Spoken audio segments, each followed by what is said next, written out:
prior to 2021, I had been approached and asked, I had been asked if I would like to be represented. And I said, no, Portland Public Schools is going to do the right thing.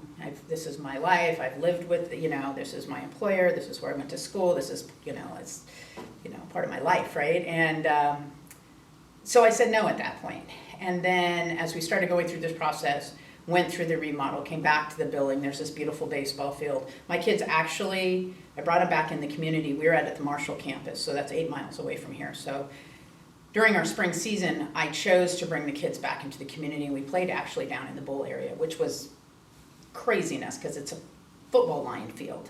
And there's little league batters boxes, and it was just crazy. And then the whole community is down there, and you're trying to play softball. But I wanted to bring it. It was important for me to bring back from the into our community. But as I did, and as we met there for practice every day, we watched this baseball field being built. It was really hard, and the kids were always questioning, like, well, I don't understand, So it was a good learning moment to explain to the kids what Title IX was, and explain to them that, it's not okay. We're going to do something, but you keep making promises to them too. And one of the promises I made was that I would see this field through. I mean, it was kind of like my last card. It's like we've tried every other way, and now I have to play this card.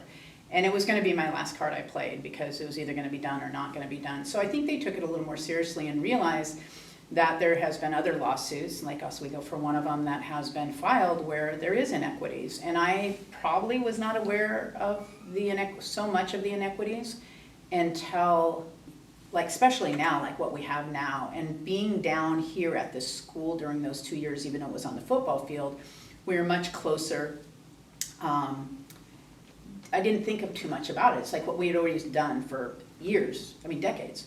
And then I realized, oh, wow, we didn't have a bathroom, we didn't have a trainer, we didn't have a water fountain, there's just nothing up there, right? And we'd not get a big fan base, it'd be parents a lot of times, but I tell you what, you walk out here during one of our games and kids get out of school and they stop and they watch the game.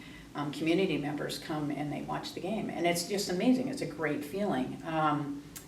So I think there's a lot of learning that needs to take place. I know that the girls felt like, well, it's not fair that the boys always get, and I knew they understood that, but did they understand, why is that not okay, So even a deeper understanding of why it's important to have equity, and why is it you have to miss so much school because you have to travel to every game, and baseball doesn't, And it wasn't anything about baseball, but of course that's the comparison all the time, right? Baseball was not happy. They were upset because they didn't get to use the field last year, and neither did we. We had to pay off campus because the field was being built. But it's something that we'd always done.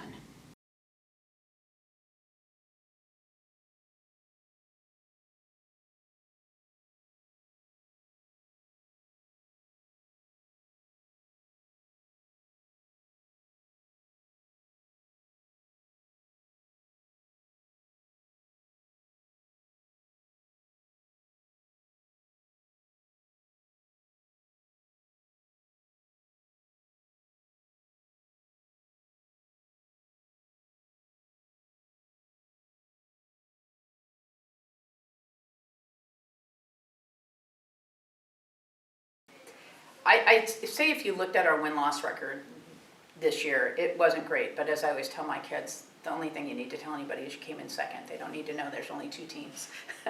And we always laugh about that. There's been so much improvement skill-wise with these guys. It's incredible.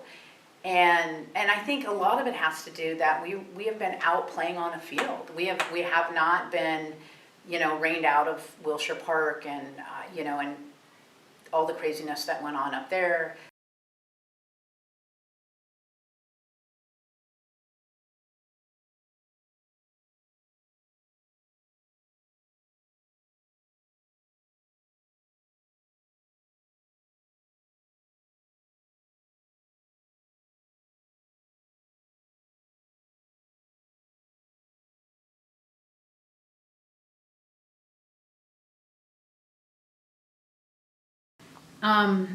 Well, I love the game.